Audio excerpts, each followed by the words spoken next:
जरूरी नहीं है, लेकिन वीडियो को लाइक या फिर डिसलाइक करने की कोशिश जरूर किया करें। तो जैसे इस मूवी का स्टार्ट होता है, हमें मूवी का मेन कैरेक्टर सियोंग दिखाया जाता है और उसकी बेटी का बर्थडे होता है। इसीलिए सियोंग की मदर उसे कुछ पैसे देती है ताकि वो अपनी बेटी को डिनर पर ले जा सके। लेकिन अब सियोंग को और पैसों की जरूरत होती है, तो इसीलिए वो अपनी मदर का ATM कार्ड चुरा लेता है। इसके बाद वो अपनी मदर के सारे पैसे चुरा लेता है और पैसों को वो लगा देता है हॉर्स राइडिंग में, और इस गेम में वो 4 मिलियन वॉन जीत जाता है। अब सियोंग ने एक कंपनी से बहुत सारे पैसे उधार ले रखे थे, तो इसीलिए वही लोग उसके पीछे पड़ जाते हैं। इसके बाद वो सियोंग को पकड़ ही लेते हैं और वो उसे काफी मारते हैं। और जब सियोंग उनके पैसे लुटाने के लिए अपने पॉकेट्स चेक करता है, तो वो देखता है कि उसके पास तो पैसे हैं ही नहीं, यानी वो वाले पैसे जिसने हॉर्स राइडिंग में जीते थे। और तब उसे याद आता है कि जब वो इन लोगों से बचकर भाग रहा था तो वो एक लड़की से टकरा गया था, तो जरूर उसी लड़की ने ही उसकी जेब काट ली। अब क्योंकि सियोंग के पास पैसे तो होते ही नहीं, तो इसीलिए वो लोग उसे 1 महीने का और टाइम देते हैं जिसमें कि वो उनके पैसे लौटा दे। इसके बाद सियोंग कुछ पैसों का अरेंज करता है और अपनी बेटी को डिनर पर ले जाता है। इसके बाद सियोंग जल्दी से स्टेशन पर पहुंचता है, लेकिन अनलकीली उसकी ट्रेन तो मिस हो गई थी। और जब सियोंग वहाँ पर बैठकर ट्रेन की आने का वेट कर रहा था कि तभी अचानक से उसके पास एक आदमी आता है, और ये अननोन पर्सन था, यानी सियोंग उसके बारे में कुछ नहीं जानता था। फिर वो अननोन पर्सन सियोंग को कहता है कि मैं तुम्हारे साथ एक गेम खेलना चाहता हूँ। वो सियोंग को कहता है कि अगर तुम इस गेम में जीत गए तो मैं तुम्हें 1 लाख वॉन दूंगा। तब इतने सारे पैसों का सुनकर सियोंग ये गेम खेलने के लिए एग्री हो जाता है। इसके बाद सियोंग काफी मार खाने के बाद ये गेम जीत जाता है, यानी वो 1 लाख वॉन हासिल कर लेता है। इसके बाद वो अननोन पर्सन सियोंग को एक कार्ड देता है, ये कहते हुए कि अगर तुम और पैसे जीतना चाहते हो तो इस कार्ड पर जो नंबर लिखा हुआ है उस पर कांटेक्ट करना। इसके बाद सियोंग जब अपने घर जाता है तो उसकी मदर उसे कहती है कि तुम्हारी बेटी अगले साल अपने स्टेप फादर के साथ US में शिफ्ट हो रही है। यहाँ पर हमें ये पता चलता है कि सियोंग की डिवोर्स हो गई है और उसकी वाइफ ने दूसरी शादी भी कर ली है। लेकिन सियोंग कभी भी ये नहीं चाहता था कि उसकी बेटी उससे दूर जाए, लेकिन उसे बहुत सारे पैसे चाहिए होते हैं अपनी बेटी की कस्टडी वापस लेने के लिए, तो इसीलिए सियोंग उस कार्ड वाले नंबर पर कॉल करता है। इसके बाद सियोंग को एक गाड़ी में लाया जाता है जहाँ पर और भी लोग थे, लेकिन फिर उन सारे लोगों को बेहोश कर दिया जाता है। और जब उन सब लोगों की आँख खुलती है तो वो खुद को एक फैसिलिटी में पाते हैं जहाँ टोटल 456 लोग थे, और वो वहाँ पर एज अ प्लेयर थे क्योंकि उन सबको एक यूनिफॉर्म भी पहनाया हुआ था। इस फैसिलिटी का होस्ट यानी लीडर एक आदमी था जो कि फ्रंट मैन था वहाँ पर, और वो सब पर नजर रख रहा था। अब यहाँ पर एक कॉमन चीज थी कि जितने भी लोगों को वहाँ पर लाया गया था उन सब ने कर्जे लिए हुए थे बहुत ज्यादा। सियोंग वहाँ पर प्लेयर नंबर 1 से मिलता है जो कि एक बूढ़ा आदमी था। उस बूढ़े आदमी को ब्रेन ट्यूमर था, यही वजह थी कि वो यहाँ पर आया था क्योंकि उसकी लाइफ तो वैसे भी खत्म ही होने वाली थी। इसके बाद वहाँ पर 2 प्लेयर्स जिनमें लड़की का नाम सैब्यूक और लड़के का नाम जेंग होता है, उनके बीच फाइट होती है। अब यहाँ पर सैब्यूक वही लड़की थी जो सियोंग के पैसे लेकर भाग गई थी, यानी उसी ने उसकी जेब काटी थी। सियोंग तो उसे देखते ही पहचान लेता है, इसीलिए वो अपने पैसे मांगने के लिए उसके पास जाता है। तभी वहाँ पर कुछ गार्ड्स आ जाते हैं जिन्होंने पिंक कलर का यूनिफॉर्म पहना था और उनके फेस अच्छी तरह से कवर्ड थे। गार्ड्स उन सभी प्लेयर्स को बताते हैं कि तुम्हें यहाँ पर टोटल 6 गेम्स खेलनी होंगी और जो इस गेम का विनर होगा उसे बहुत सारे पैसे मिलेंगे।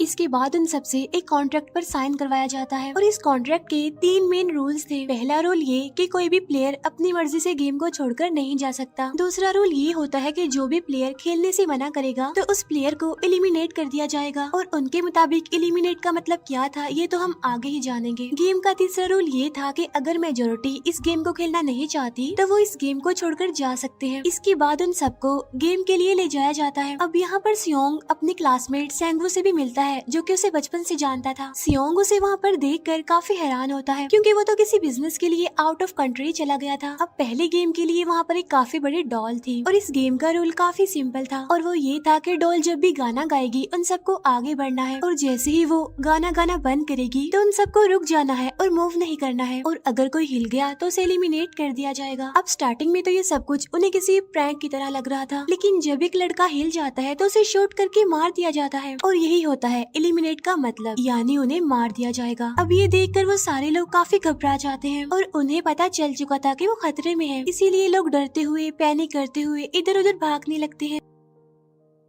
लेकिन अब क्योंकि गेम का रूल था, इसीलिए जो भी हिलता है उसे मार दिया जाता है और जितने भी सर्वाइवर होते हैं वो किसी न किसी तरह इस गेम को कंप्लीट कर ही लेते हैं। लेकिन जो लोग मर जाते हैं उनकी डेड बॉडीज को वहाँ से ले जाया जाता है और अब 456 प्लेयर्स में से सिर्फ 255 ही रह गए थे। अब क्योंकि वो सारे प्लेयर्स इतना ज्यादा डर जाते हैं कि अब कोई भी गेम खेलना नहीं चाहता था। लेकिन जैसा कि रूल नंबर 3 था कि अगर मेजोरिटी चाहे तो वो ये गेम स्किप कर सकती है, तो इसीलिए उनका लीडर यानी फ्रंटमैन वोटिंग करवाता है। लेकिन इससे पहले उन्हें प्राइज मनी दिखाई जाती है, यानी जो विनर को मिलेगी। लेकिन इन केस अगर कोई गेम को छोड़कर चला जाएगा तो ये सारे पैसे मरे हुए प्लेयर्स की फैमिलीज को मिल जाएंगे और ये prize money total 45 billion won होती है। इसके बाद वोटिंग करवाई जाती है जिसमें मेजोरिटी इस गेम को खेलना नहीं चाहती थी, तो इसीलिए गेम को यहीं पर स्टॉप कर दिया जाता है। लेकिन अगर कभी फ्यूचर में वो लोग चाहें तो इस गेम को रीज्वाइन कर सकते हैं। इसके बाद सभी लोगों को उनके घरों पर छोड़ दिया जाता है। नेक्स्ट डे सियोंग पुलिस स्टेशन जाता है और वहाँ पर वो पुलिस को सारी बात बता देता है, लेकिन उन लोगों को सियोंग की बातों पर यकीन नहीं होता और उल्टा वो लोग उसे पागल समझने लग जाते हैं। इसके बाद सियोंग उन्हें वही वाला कार्ड दिखाता है, लेकिन हैरान कर देने वाली बात तो ये है कि उस पर जो नंबर था वो रॉन्ग था। इसके बाद सियोंग जब घर जाता है तो उसकी मदर वहाँ पर नहीं होती। उधर सियोंग का क्लासमेट सेंगवू अपनी मदर को छुपकर देख रहा होता है और तभी वहाँ पर सियोंग भी आ जाता है। यहाँ पर सेंगवू अपसेट होते हुए सियोंग को बताता है कि मेरे ऊपर 6 बिलियन का कर्ज है। वो बताता है कि मैंने क्लाइंट्स के पैसे लेकर स्टॉक मार्जिन में लगा दिए थे, लेकिन अनलकीली वो सारे पैसे डूब गए। और तभी सियोंग के पास हॉस्पिटल से कॉल आती है। सियोंग की मदर का पाँव काफी इंजर्ड था, लेकिन डायबिटीज का ट्रीटमेंट ना होने की वजह से उनकी चोट और ज्यादा बढ़ गई। तब डॉक्टर सियोंग को बताते हैं कि तुम्हारी मदर का ट्रीटमेंट हो सकता है, लेकिन इसके लिए हमें इनका पाँव काटना होगा। लेकिन इस ऑपरेशन में बहुत सारे पैसे लगने वाले थे, लेकिन जाहिर सी बात है सियोंग के पास इतने पैसे तो होते नहीं। इवन उसने तो अपनी मदर के इंश्योरेंस के पैसे भी उड़ा दिए थे। तब इसीलिए सियोंग पैसे मांगने के लिए अपनी वाइफ के पास जाता है, लेकिन उसकी वाइफ उसे पैसे देने से इनकार कर देती है। फिर उसकी वाइफ अपने हस्बैंड को बताती है कि सियोंग आया था पैसे मांगने के लिए और तभी उसका हस्बैंड सियोंग को पैसे देने आता है। साथ साथ उसे ये भी कहता है कि मेरी फैमिली से दूर रहो, लेकिन सियोंग उसे मारने लगता है और तभी उसकी बेटी भी वहाँ पर आ जाती है। इसके बाद सियोंग का एक फ्रेंड अपने बॉस के पास पैसे मांगने जाता है, लेकिन उसका बॉस उसे पैसे देने से मना कर देता है, तो इसीलिए उन दोनों के बीच फाइट होने लगती है। इस फाइट के दौरान उसके बॉस का हाथ मशीन में आ जाता है, तो मौके का फायदा उठाकर सियोंग का फ्रेंड पैसे लेकर वहाँ से भाग जाता है। फिर इसके बाद सियोंग का फ्रेंड अपने घर आकर अपनी वाइफ को कहता है कि पहली फ्लाइट लो और जाओ यहाँ से। इसके बाद सईब्यूक एक एजेंट से मिलती है, क्योंकि उसने अपनी मदर को नॉर्थ एरिया से साउथ एरिया में लाना था। सईब्यूक वही लड़की जिसने सियोंग की जेब काटी थी, लेकिन यहाँ अपनी मदर को लाने के लिए सईब्यूक को बहुत सारे पैसों की जरूरत थी। अब सईब्यूक का एक छोटा भाई भी होता है जिससे उसने प्रॉमिस किया होता है कि मैं मदर को जरूर ले आऊंगी। इसके बाद हमें एक ऑफिसर दिखाया जाता है और इस ऑफिसर का भाई कुछ टाइम से मिसिंग था, इसीलिए वो ऑफिसर अपने भाई के घर जाता है, जहाँ उसे पता चलता है कि उसका भाई तो पिछले कुछ दिनों से अपने घर पर भी नहीं आया। और जब वो ऑफिसर घर को चेक कर रहा होता है तो उसे एक कार्ड मिलता है वहाँ पर, और इस ऑफिसर ने सेम ऐसा ही कार्ड पुलिस स्टेशन में सियोंग के पास भी देखा था, तो इसीलिए वो ऑफिसर सियोंग के पास जाकर उससे इस बारे में पूछता है, लेकिन सियोंग उसे कुछ नहीं बताता। इसके बाद सियोंग जब अपने घर जाता है तो उसे वो कार्ड दोबारा मिल जाता है वहाँ पर। अब सियोंग डिसाइड करता है कि वो दोबारा से उस गेम को ज्वाइन करेगा, इसीलिए सभी प्लेयर्स को एक शिप के पास ले जाया जाता है। इधर ही वो ऑफिसर भी गाड़ियों का पीछा करते हुए उस शिप तक आ जाता है। वो एक गार्ड को मारकर उसे पानी में फेंक देता है। इसके बाद उन सभी प्लेयर्स को एक आइलैंड पर मौजूद फैसिलिटी में लाया जाता है। अब यहाँ पर उन्हें जरा भी अंदाजा नहीं था कि अगला गेम कौन सा होगा और उसे कैसे खेला जाएगा। इसके बाद वो लोग अपनी अलग अलग टीम्स बना लेते हैं। रात को सईब्यूक और उसकी फीमेल फ्रेंड वॉशरूम जाते हैं। यहाँ पर सईब्यूक गार्ड्स की नजरों से बचते हुए उस फैसिलिटी को एक्सप्लोर करने लगती है। तभी वो देखती है कि गार्ड्स बड़े बड़े बर्तनों में कुछ बना रहे हैं,